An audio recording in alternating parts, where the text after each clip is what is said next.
So that, yeah, okay, then you can handle that. I'll get the clicker. I think we're ready to go. Oh, okay, sorry. And can I get the clicker, please? Okay. All right. And what time is it?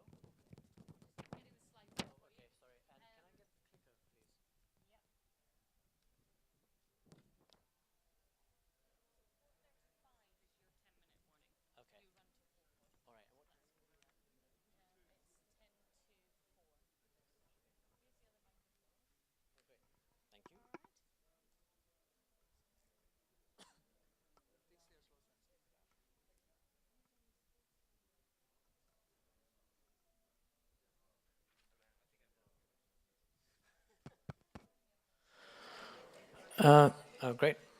All right. Well, I think we're about ready to get started. We're just trying to put our slides on the screen, but I just want to quickly say, well, welcome everybody. This is the long-awaited, much-anticipated action plan coaching session. So this is where hopefully we impart to you some of our wisdom that we've gained through analyzing all 54, I believe, action plans from countries. And what we wanted to do was, for your benefit, kind of distill some of the lessons we've learned and best practices that we've picked up and try and communicate them to you. Because, as you know, your action plans are coming due fairly soon. Yes, so this is why you are here. You have two big deadlines that are looming. If you're a cohort 2 country, your new action plans are due in March 2014. And if you're a cohort 4 country, they're due in April 2014. So hopefully, I hope that these sessions help you pick up some key points and best practices that you can take back when drafting your own action plans. Just by quick way of survey, I want to see how many governments are in the room. Okay, and how many civil society organizations are in the room? Okay, great. It's good to know. So the way this presentation is going to work is, we hope it's going to be very interactive. A few ground rules on how it's going to work. We have a bit of an exercise, so we'll expect you to do some work. That's partly because we realize this is a post-lunch session, so there's always the post-lunch slump. So we're hoping to, keep you very active and engaged. Feel free to ask us questions. We have a lot of material to cover. So if I may request, you can hold on to some of your questions until you see some of the slides go by, and just to make sure that we don't answer them for you before you ask them. But if we haven't answered them, please ask us, and we'll be very happy to answer all your questions for you.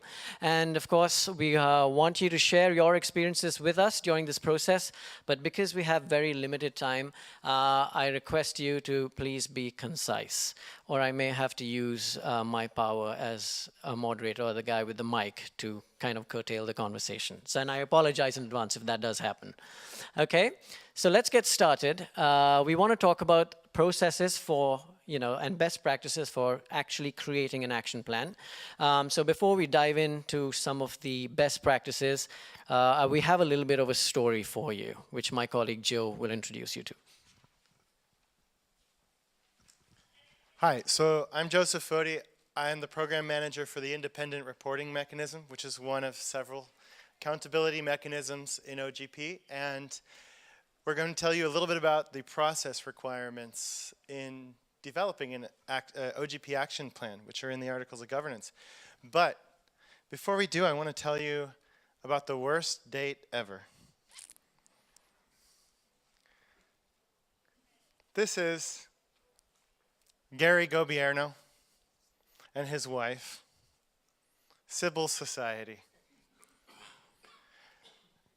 Gary and Sybil are celebrating their anniversary tonight.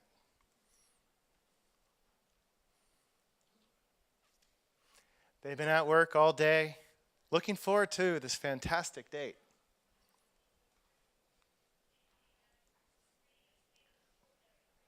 But things start to go south as soon as Gary shows up at the door. Sybil says, "You're early. I still have my hair in curlers. I'm not even ready for this date." Ugh. He says, "But what do you mean? I sent you an email when I was at work." She says, "You sent me an email? I work at a factory. How can I check my email?" when you send it to me at work. I didn't know you were coming home. But they still make it. Oops. So, but Gary says, you ready to go to our delicious dinner? Dinner? What do you mean? She says, I thought we were going to the park. I'm wearing my roller skates. Obviously, there was not the best communication in this couple. Eventually, they decide to go to their favorite restaurant. The maitre d' shows up. I'm sorry, ma'am. I'm sorry, sir. You have no reservation. Maybe you didn't call. Maybe you didn't reserve any space for us. They beg him and they plead and they finally make it into the restaurant. So Gary and Sybil are sitting eating their dinner by candlelight. They love this restaurant. And just when you think things are going to go well, Gary Gobierno opens his mouth and starts talking and talking and talking and talking. And Sybil starts to be annoyed. Sybil opens her mouth, and Gary starts to check his phone.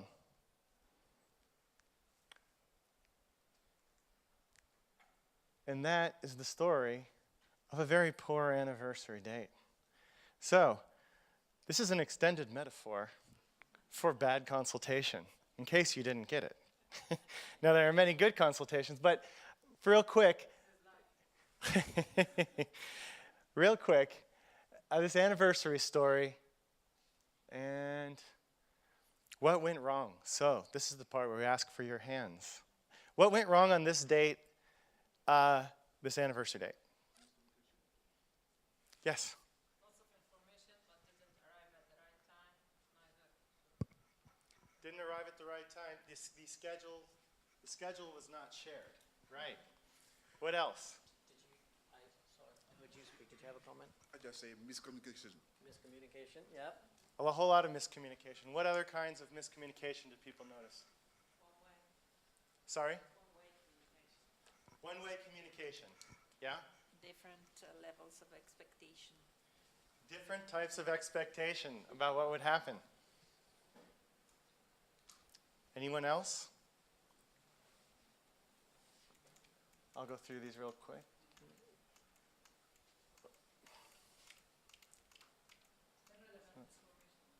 Sorry?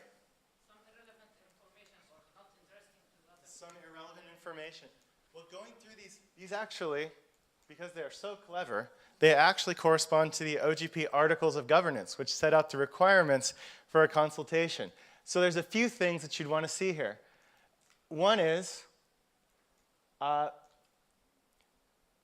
he did not set out a schedule ahead of time for how they would be consulting. So one of the requirements is to advance notice and online communication of the schedule for consultation.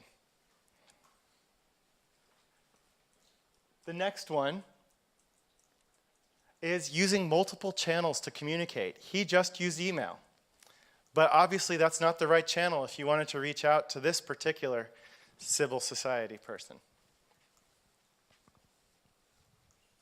What else? They had different expectations. They didn't know exactly what the rules of engagement would be and how it would be taking place.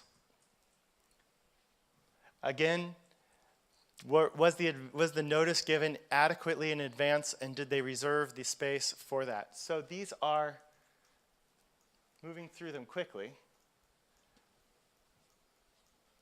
And then, of course, was there two-way communication? Did he make sure that he was giving back information to her? Now, these are modern times, and we're modern people here. Was it all Gary Gobierno's responsibility here?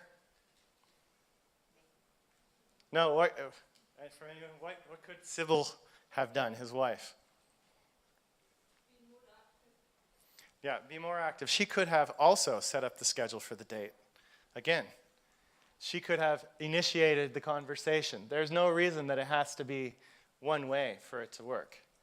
So, very quickly, I will hand it back to Avinav, who will run very quickly through the formal requirements. Sure. So I can go ahead and go through some of the formal requirements. You touched upon all of them, so I'll go through them really quick. I think you pretty much latched onto what we were trying to say. But I want to preface the best practices, with a basic sort of fundamental assumption of OGP, which is government and civil society have to co-create the action plan. I know we used to use some language about government has to consult civil society.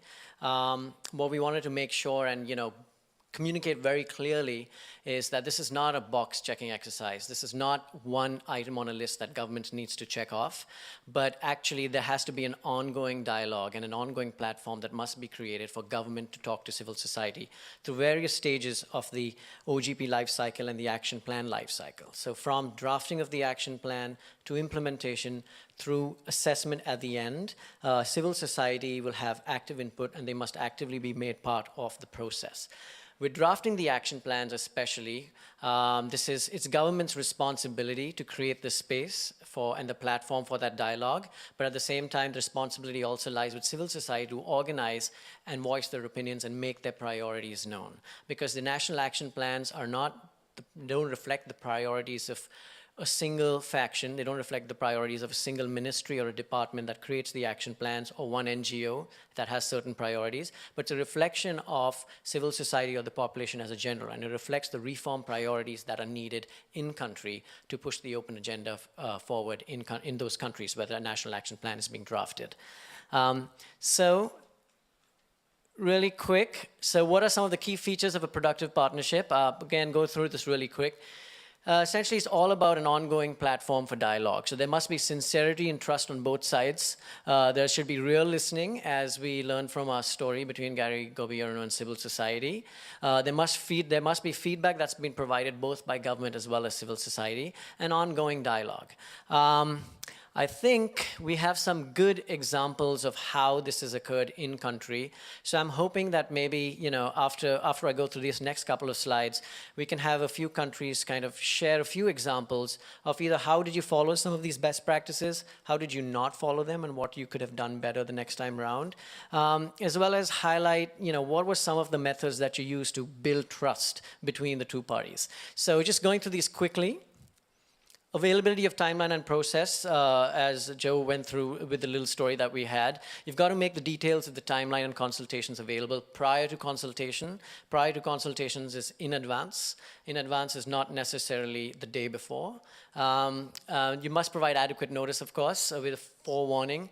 Awareness raising to increase participation. So one of the complaints that we got in the last year's rounds of action plans was that it was just for example, CSOs in the capital that participated. And that was primarily because there wasn't enough awareness raising done to spread the word on, the fact that the OGP consultation process is starting out and folks need to get involved. The communication and the consultations must occur through various channels, online, in person. Simply placing a draft plan or draft commitments online isn't quite enough, especially in countries where there is a huge digital divide, and there are a lot of OGP countries where large portions of the population don't have access to the internet. So you must think of alternative means to communicate messages and reach civil society and reach citizens. Breadth of consultations, you must consult widely with the national community, including the civil society and private sector. We again have examples of how that could have occurred in other countries, so we're happy to share that with you. But civil society shouldn't be either from a single sector. You must have broad-based consultations, and best practice requires you not to concentrate simply on the capital cities, and that kind of underrepresent the national population. So the broader the consultations, the better. Lastly, once the consultations are done, once you have these sessions with civil society, you must document them, make the summary of public consultations available so there can be feedback to the summaries that have been created. These are the 6 basic principles that mirror the principles outlined in the Articles of Governance, and these are must-haves for a successful process of co-creating the action plan. I'm going to stop here and want to just maybe allocate a few minutes for us to share experiences. So perhaps if I could open up the discussion to the floor here. Anyone who wants to raise their hand and wants to share their experience of how it occurred in country, what you did wrong. Also, I'm hoping we can be honest about what we could have done better the next time round so we can actually benefit from the lessons learned. So again, I request everyone to be brief, so I'm going to start right here. And if you could please introduce yourself as well, that'd be helpful. Yes, thank you. I'm Jacqueline Pechara. I'm Information Commissioner from Mexico, and I want to share my experience with you. We're one of the founders of OGP, that is, we joined OGP from the very beginning, and it was not actually the government that was asked to be part of OGP, it was the Information Commissioner. I don't know why, but that's the way we got involved in OGP. But the important thing is that we had only 2 months at the beginning so as to come up with our first action plan. We asked the different government agencies if they could give us the different proposals they might bring into OGP, and then we asked civil society to join and see those proposals. And then when civil society joined, they said, okay, these proposals are no good for us. So they said they rejected them all, and they said we have to start all over again, and we want to be part of the process from the very beginning. So we had to go back and then again say, what do you propose and what does civil society think about that? Now, for our next action plan, which is the one we're going to present this year, then we had civil society and the government working together through what we call something that is quite institutionalized, that is a secretariat for the action plan, and that has worked wonderfully, but it has meant a lot of work from the very beginning, that is having these discussions on whether the government can really commit to those proposals or not. But it has worked well. Thank you. Well, thanks for that. So I guess the lesson there was some flexibility and a openness to revise your approach based on the feedback that you get. Patrick, did you have a comment? Yeah, I'm Patrick Lim from the Philippines. Our department, our ministry is the one in charge of OGP in the Philippines, and I come from the Department of Budget and Management. So we were given around 2 months to prepare the plan, and so our department made a call for proposals from the various agencies. And since we're the budget department, we got a lot of proposals, since there was probably some expectation that this would come with additional funding. So it took us more than 2 months to really go through and review all the proposals. So part of the constraints we had in crafting our first action plan was really there wasn't enough time to go through a consultation with civil society organizations. So we had actually submitted the government plan to OGP without benefit of consultations. But we now have a draft second action plan, and at least for this plan, we were able to first go through a consultation in assessing our first action plan, and I think we were able to pick up a lot of good points from these, which helped us improve the plan. And for the second plan, what we did was the CSOs were involved in prioritizing what initiatives should be submitted as our OGP commitments, although it's still not ideal, since the clamor from civil society really is to co-create the plan, which we still haven't been really able to do in a deeper manner.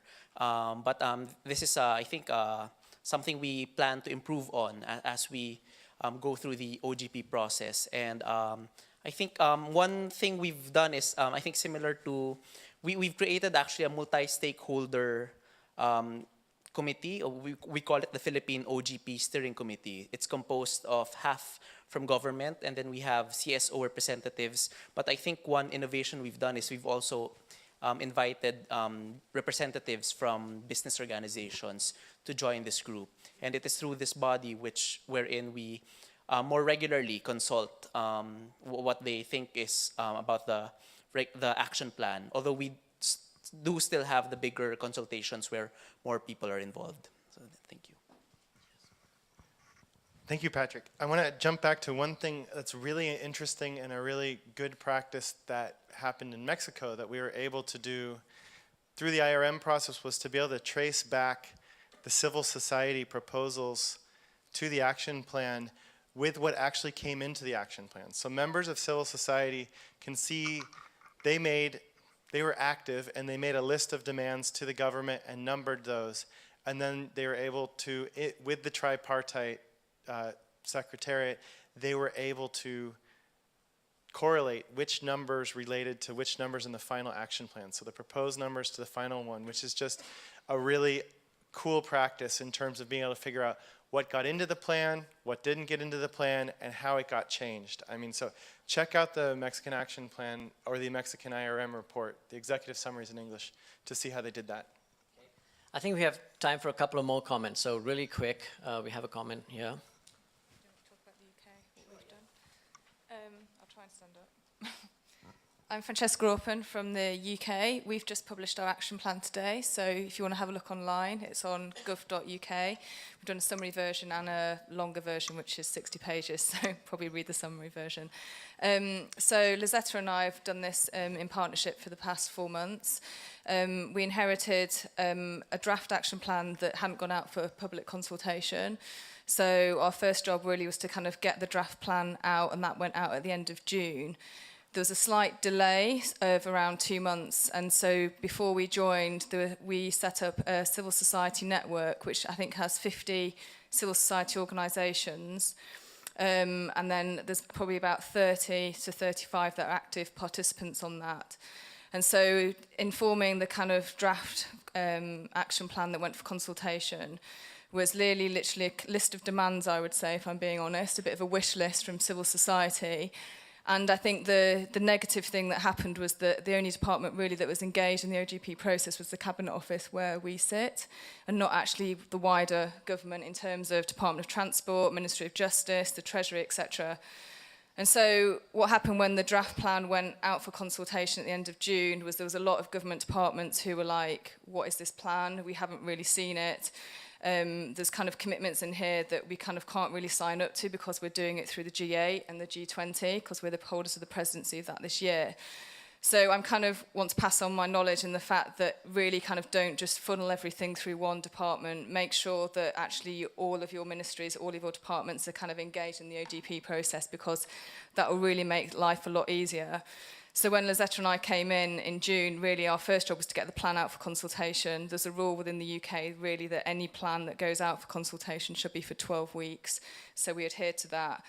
One of the risks of that was then we had the G8 and things then moved on considerably because of the G8, which made a lot of the things in the draft plan redundant, which was another thing to manage. So again, if you have competing kind of international movement things going on, then kind of make sure that you hold some of the good stuff back for your OGP process and don't give it to something else, and just make sure you manage that quite well. And then I think the big advantage to us is having the civil society network, which I think has worked really well. And again, that's been kind of 30 organisations, and that's been coordinated by Simon Burrell from Involve. And so he was kind of like me from the civil society side of things. And so really we kind of looked through each of the commitments that are in the plan and saying, okay, on land transparency, for example, that's a G8 initiative. We couldn't really do any more on that because resources have been tight. But what can we progress looking through all the commitments? So there's stuff in there from aid transparency. There's some new commitments in there about police records being made public. And I think we kind of had then a really extensive negotiation process between civil society and government departments. So if a department was leading on whistleblowing, those civil society organisations that were interested in whistleblowing came together, and we had then extensive meetings and negotiations, which I chaired, and they said, like, basically, where can we meet and what can we agree? And then that's where we kind of got the commitment. And we also did a commitment template as well, which I found was quite easy. So I'm happy to share that with the OGP steering group, but I think that just helps people fill it out and makes it less scary in terms of what the commitment is. So really, what's the commitment? What's the impact and vision? So why are you trying to do this, and what do you hope to achieve in 20 years' time from it potentially? A bit of background, because I do feel that this agenda can be quite opaque, actually, ironically. So people don't necessarily know what you're trying to do. And then kind of the milestones, so the IRM report can hold us to account. And then also, really after those negotiations, we then have a plan that we could then pull together, and we've kind of then done that through negotiations with civil society. So that's kind of really my learning. I'm more than happy to talk to anyone. We're on the 3rd floor if anyone wants to kind of come and have a chat. But it's been a really tough process, but it's been really valuable. And there's some lessons that we obviously learned, which is why I'm here to just want to share them with you. And then also things that we think we've done quite well. So I hope that's helpful. I know it wasn't very brief. No, thanks very much. I know there's a lot of feedback that we have, and there's a lot of material to cover. But I guess that kind of illustrated the point is, give yourselves enough time to do the consultations. The consultations must be done thoroughly and they must be done well. You can't leave it for the last minute, and it's not a box checking exercise. Remember the word co-creation. It's not consultation, it's co-creation. Government and civil society have to co-create their plans in partnership, and this takes time. And governments, we all know that OGP is not your only job, so we appreciate that. You guys are very busy and you have tremendous responsibilities and constraints that you're working with, and so you must allocate enough time to make sure that the OGP process takes its own time that it needs to take. Really quick, if I might request you can provide some input, and then we can move on. Yeah, well, I have a question actually. Sure. I come from the Ministry of Justice and Public Administrations of the Republic of Serbia, and we are now in the process of drafting the action plan. Actually, we are forming the working group, and we included the civil society organizations in this working group. So we would like to, from the beginning, to have the input from the civil organizations. However, what is the mechanism? I mean, civil organizations have lots of ideas, and government, on the other side, has some strategic documents, and we believe that goals in the action plan should be in line with our other strategic documents. So what is the mechanism if civil society propose many ideas and activities that are actually that government, how I can say, cannot accept or does not approve. So what is the mechanism? How we can do that? How we can some kind of filter what ideas can be accepted and what are not? There's no science to it. This is a kind of an art in some sense, but the consultation process is a back and forth. It's a dialogue. So it's simply not, civil society can't accept everything that government does, and government can't accept everything that civil society does or suggest. And I think there has to be that expectation setting in the beginning, and we talked about some of those principles for building trust and managing expectations beforehand. But having said that, there has to be a good faith effort on part of government to consult widely with civil society and incorporate their demands. There would be cases where not every single priority would be included, but that's as Francesca was saying, I'm sure civil society has a lot of demands. They probably have a laundry list of reforms that could occur as they should occur, but at the same time, government works with certain constraints that they have to manage, right? So again, it's different for each country, and it really depends on a particular context. But there should be, right from the start, civil society be involved, and there has to be, honest dialogue and expectation setting that was, that would help actually negotiate through some of those priorities are and should be. And, we'll be happy to share with you specific examples of, how, for example, Mexico did it or how Croatia did it, because in Eastern Europe, the Croatian experience, was good. How Peru did it in Latin America, that was effective. So, we'll be more than happy to share that with you, if we can talk offline. So I'm going to move on. If I may request, if you just hold on to your questions, if you have any, and we'll answer them at the end, because I want to make sure we get through the material. Really quickly, now we talked about process, so what you have to do to co-create the action plan with civil society. We want to talk a little bit about content. What do you put in the plans and how do you put it? What is the format of writing a commitment?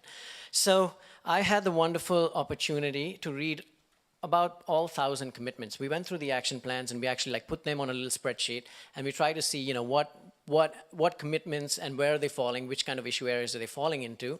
And as we would expect in such a large sort of partnership and initiative and such a decentralized, fragmented initiative, really we experienced the entire range of commitments that were relevant, commitments that were not relevant, commitments that were written really well, and commitments that were kind of ambiguous.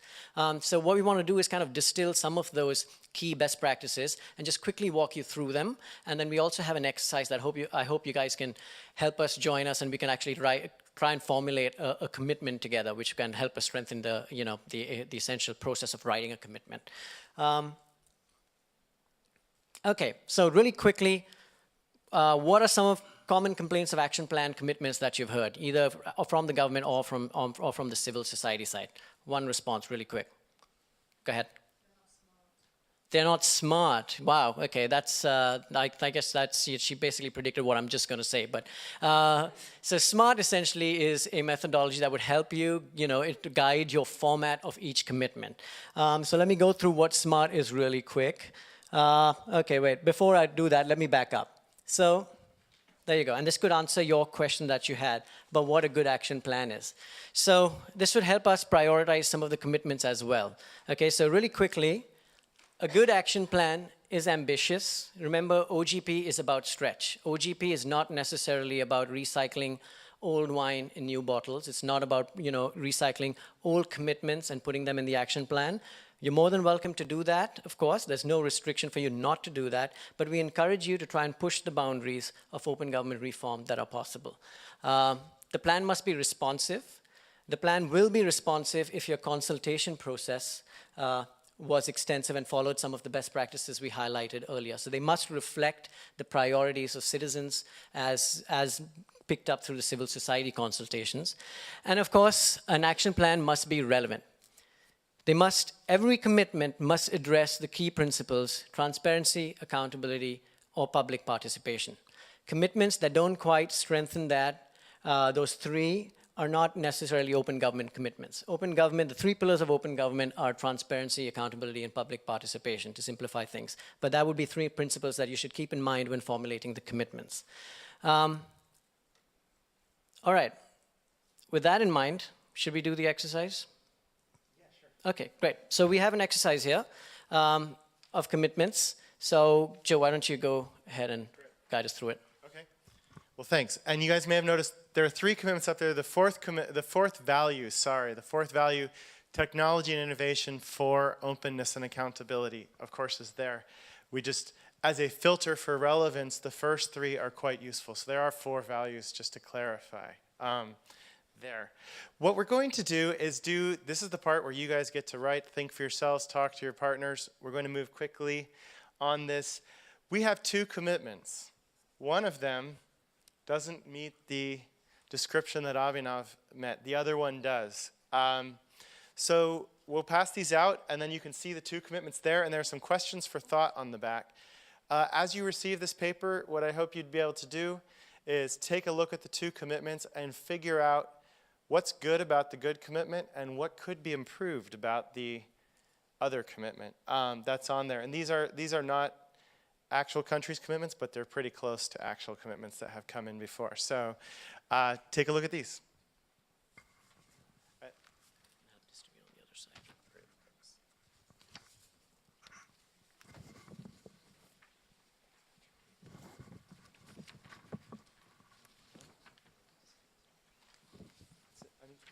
Just take a look at them silently. I don't need to talk.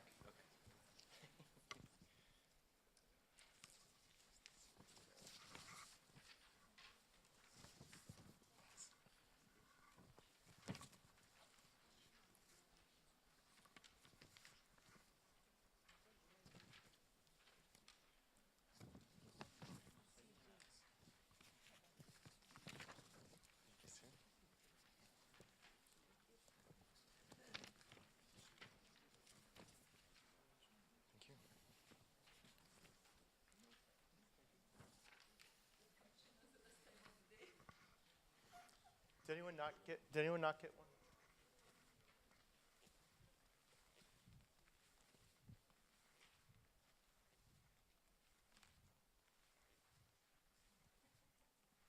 It'll take about 2 minutes for you to read these quickly just so we can finish on time.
So as you read through these two commitments, just go ahead and there's some questions to thought on the back about what makes one good and what makes one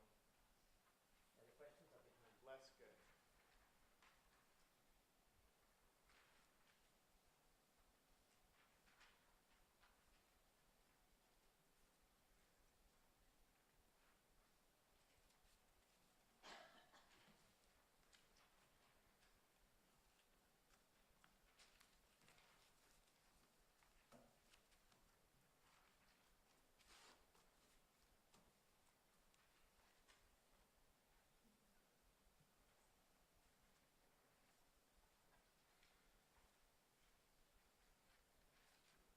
Okay, so let's take about 30 more seconds.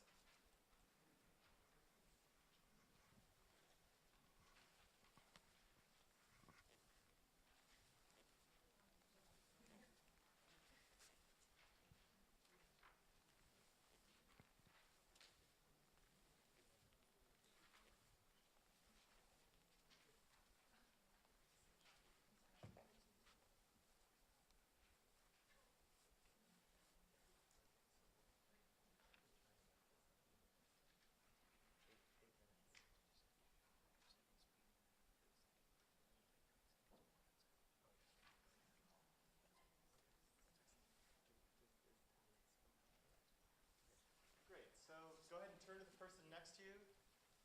If there's no one next to you, make it happen. Behind you. So go ahead and share what you thought were some of the strengths of the good one and some of the weaknesses of the bad one. Areas for improvement. Well, first, which is the better one? Oh yeah, Yeah. The second one? Okay. All right. why? Why? Yeah. Measurable, it gives activities, deadlines. Share with the person next to you first. Then you're going to share with the whole crowd.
We didn't succeed in being this explicit because if you have to have all governments on board, you tend to be a bit less specific. Yes. But then you have a lot of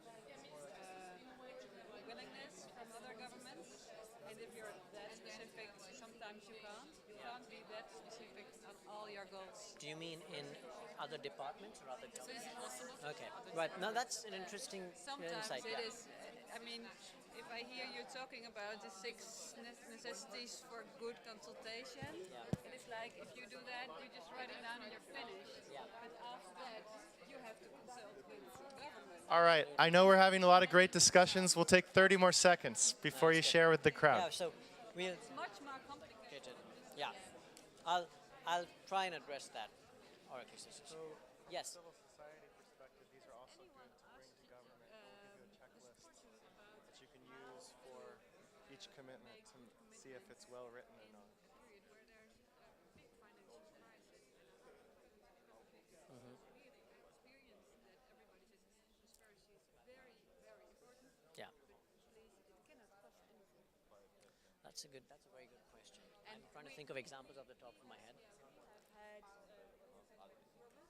but we're gonna measure every action in our action plan, and we're gonna make cost-benefit analysis.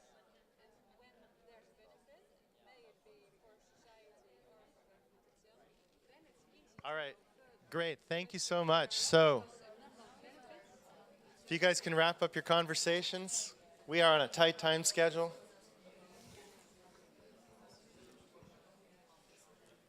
Thank you.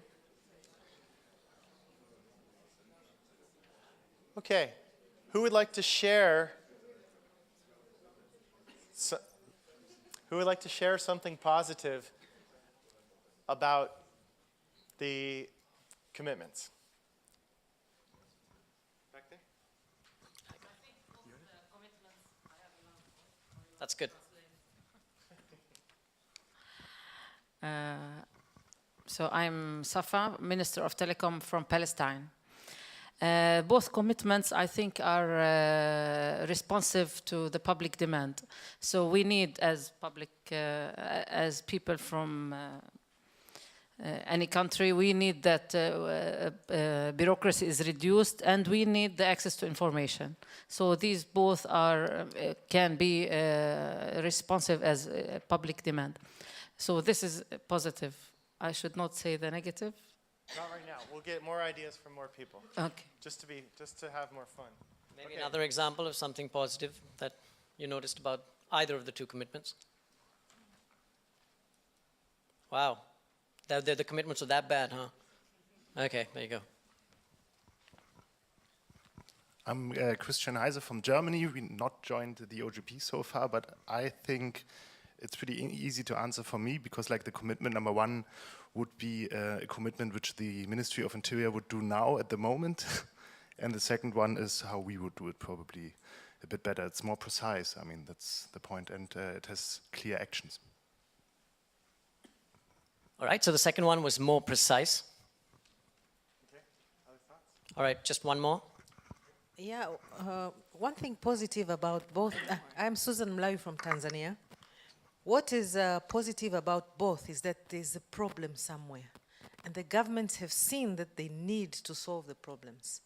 With the first commitment, of course, there's red tape in delivery of those essential services, but which are those? That's the vacuum. And then the second is that they have a Freedom of Information Act, but there still are bottlenecks that don't make the act very effective.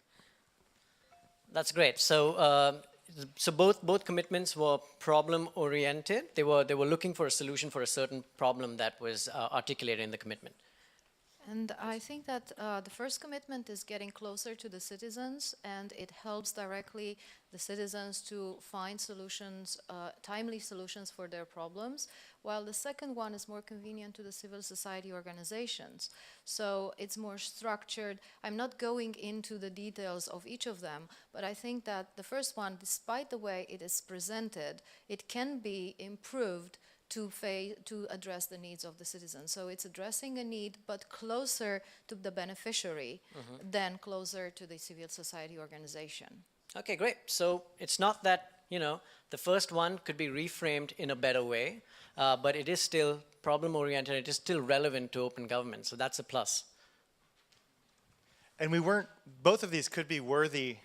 We weren't making there's no judgment here about which one is worthy and which one isn't. It's more a question of how they're written, and whether they're written in a way that makes clear how they fit into open government partnership and how they will work. So we need to move quickly, though. Okay. What we struggled with was who was the audience for the plan. And it'd be really good to, we wish we had this session 4 months ago before we started it, but for us, we kind of really struggled with who is the audience, like who is this plan for? Is it for your citizens in your country that you're writing it for, or is it for the OGP Secretariat and the IRM mechanism who will be reviewing the plan? And for us, I think it's still not entirely clear, so it'd just be really good to clarify, because I think that really makes a difference to who you're writing and how you shape the commitments.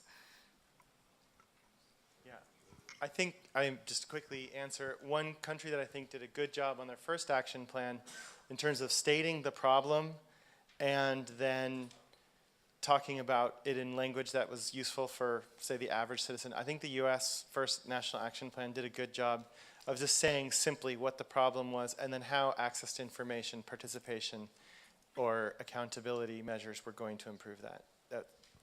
Which is part of what we try to show here, is that these are problem-oriented. So one of the problems of OGP action plans is that they're not problem-oriented. They're solution-oriented, so they just say, we're building a new website. Oh, okay. Was there a problem with the old one? Was there information that people weren't getting that they would have used? Did they need it? What is the usefulness of this? So, yeah, real quick.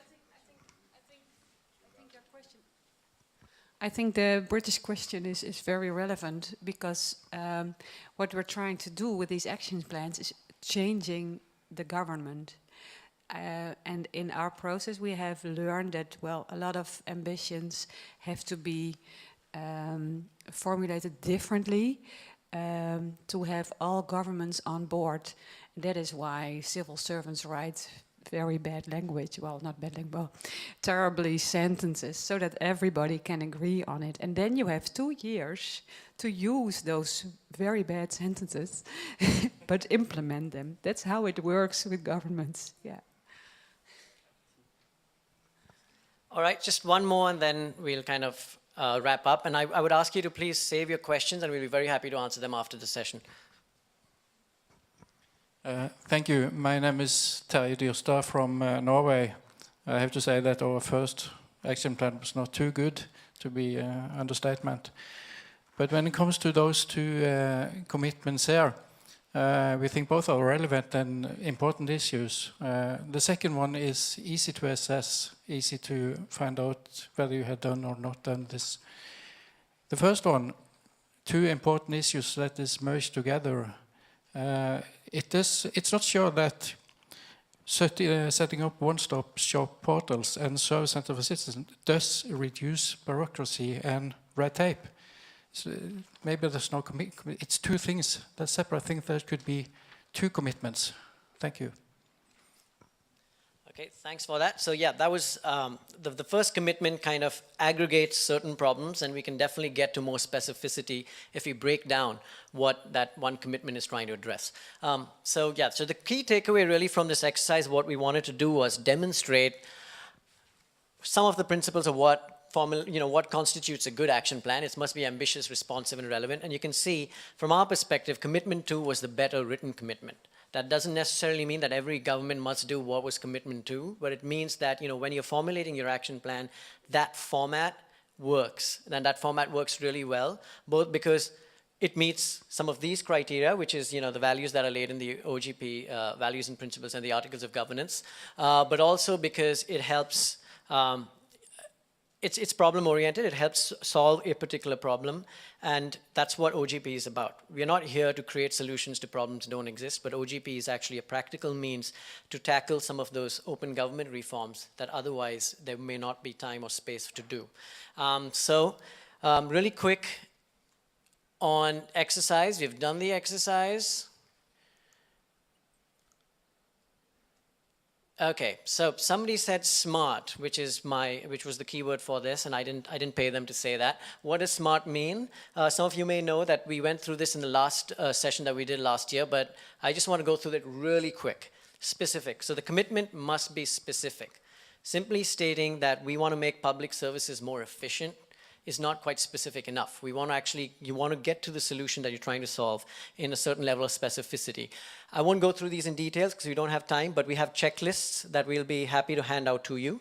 That would probably be helpful for you. Then second, commitments must be measurable. So commitments, as you can see, open government reforms are they're fairly ambitious in scope. So it's not a single step that can solve, that can get you to the problem the solution that you're trying to reach. So you should probably you break down your reform into measurable, discrete activities. Measure them into milestones and lay out measurable, verifiable benchmarks that can demonstrate fulfillment and improvement. That would help both governments measure how they're implementing them and the extent of implementation. And of course, it will also help other organizations like civil society and the IRM evaluate and monitor implementation. Questions must be answerable. What do we mean by that? Commitments must be answerable, sorry. Essentially, we got to take ownership of these commitments. So the commitments should specify which is the specific department or ministry that actually would be responsible for implementing the commitment. There are some action plans that we've seen where this information was not provided, so it's very hard to tell, exactly which ministry does it sit in, and what that actually leads to is a lack of accountability. If there are civil society partners that could help, you must list them, and if there are other multilateral or private sector organizations that are assisting, it would be very helpful for you to assist them as well. They must be relevant. So the 3 pillars that we had mentioned, they must address transparency, accountability, or public participation. And the 2 commitments that we provided to you in the exercise do address it, so they're definitely relevant. And they must be time-bound.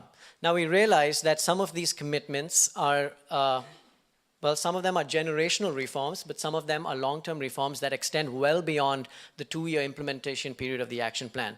There's no harm in doing that. In fact, that's great if a country is trying to take on an ambitious commitment that takes multiple years. But having said that, you must kind of state some of the deadlines and milestones of when do you want to achieve what specific step. And it helps really in terms of both sequencing your own planning efforts and your own activity execution and project management efforts, but also helps us get an understanding of a larger contextual understanding of what the problem is and really how long it takes to solve. And we can also evaluate and provide feedback accordingly to you. So really quick, so those who answered that the second commitment was better, hooray, yeah, the second commitment was better.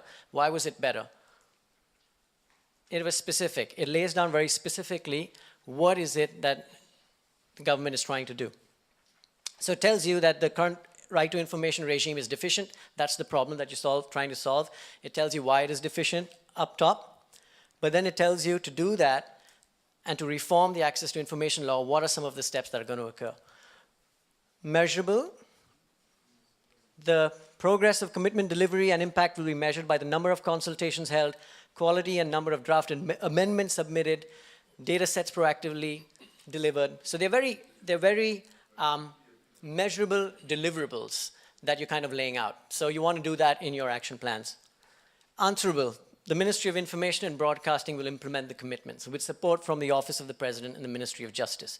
It gives you a very clear picture of who's responsible for implementing the commitments and who would be providing supporting duties to make sure you implement the commitments. Relevant? It's relevant because it's about access to information, which is a very fundamental piece of open government. And lastly, it's time-bound. Consultations to be held October through December. It very clearly lays out what the timeline is. All right, so there you have it. In a nutshell, that's what the action planning drafting process is, and those are the commitment formats. I know we kind of rushed through the SMART piece a bit, and you may have any questions. We'll be very happy to answer them. But I want to stress, you are not alone in this endeavor. We realize that we're probably through our presentation here, we're trying to make it sound that this is very easy to do. We recognize that it's not. We recognize that governments work under tremendous constraints, both time as well as financial constraints. And these aren't the best of times in terms of finance, as far as governments being completely financed. So we recognize that. There are resources for help, though, and that's what the OGP is all about. The OGP is all about peer exchange, exchanging valuable lessons learned, exchanging tools and methodologies that could be applicable from one part of the world to the other. So we really encourage you to get in touch with us. There are various resources that you can use to access these. We have a website. On the website, we have case studies that we're putting up now. We have a revised website. So we're going to have case studies. You can also see every single commitment that countries are making if you want to be inspired by what other countries are doing. So, all that information is available. The support unit is the secretariat, as you know, and we'll be very happy to connect you. We act as the hub between all the spokes, which are all the countries and all the civil society organizations. So if you ever have any questions related to process or content, please don't hesitate to contact us. We'll be very happy to get back to you with some useful feedback if we can. There are working groups, as you know. At this summit, we launched 5 working groups around 5 thematic issues. So that's another great way to participate, either sourcing ideas or sourcing solutions to some of the problems that you're trying to solve. So I encourage you to participate in the working groups. And lastly, multilaterals. So this year we have the multilaterals, World Bank, IDB, UNDP, OECD, that have expressed a great interest in actually assisting countries. So feel free to reach out to us, and we'll be very happy to make those connections to you and make sure that you actually can get the technical assistance or the financial assistance that you need to implement some of these commitments.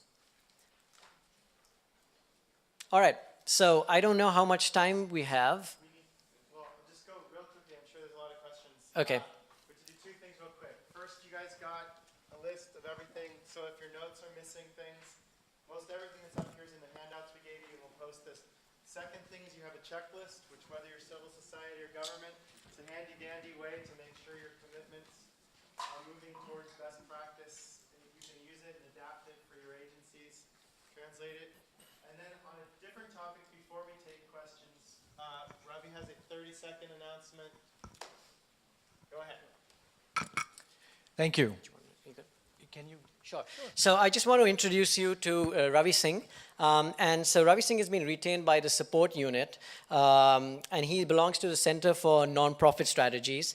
And essentially what he's here to do is help us figure out and help us determine how OGP can essentially serve both governments as well as citizens better, but we also want to see how OGP is doing so far. So we want to do a bit of a temperature check, and also kind of see what we need to do to get better, to serve you better. So I'm just going to briefly let Ravi talk about what his objectives are through this exercise, and he'll probably be in touch with some of you, and that's why we're introducing you to him. So please feel free to connect with him at a later date as well. Thank you, Abhinav.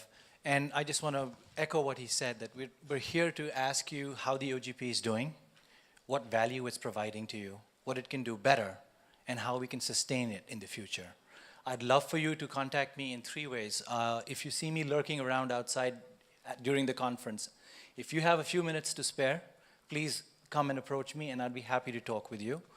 Tomorrow, during the lunch hours, between 12 and 2 p.m., I'll be at the UK Civil Society Network area, which is on the 3rd floor.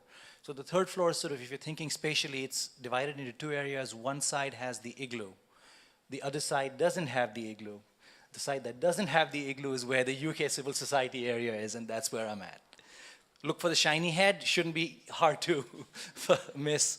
And finally, if you don't have time and you're really just busy running from session to session, there's a brief feedback form that we've left outside on the 3rd floor at the information booth, which is sort of very centrally located there. It's a confidential form. It takes 2 minutes of your time. We'd greatly appreciate it if you'd take those 2 minutes and give us your feedback. And I also want to just stress again that any feedback you give us is confidential. I'll only present it back in an aggregate form. Your individual identity and that of your organizations and governments will be protected. Thank you. Thanks, Ravi. All right, I guess my microphone's off, which tells me, oh, it's on. We actually really need to leave. That's what I've been told, but I'm happy to stay back and answer any questions that you have. So perhaps if we could, if you want to stay for the next session, feel free to, but if you could just raise your arm, then I can, yes. Just want to congratulate you, but as a smart question, we have paper loss. You don't mind to share with smart PowerPoint with us, with my US Kibi? All right, thank you, Brian. Yeah. So sorry, really quick, we'll be happy to share the PowerPoint slides with you. I apologize for how rushed this is, but we just had a lot of material to cover. But want to thank you for attending and for your patience and for participating actively. And we hope that you get in touch with us if you need any help with the commitments. I want to say good luck as you complete this, but I'm sure we'll be in touch, so feel free to be in touch with us. Thanks.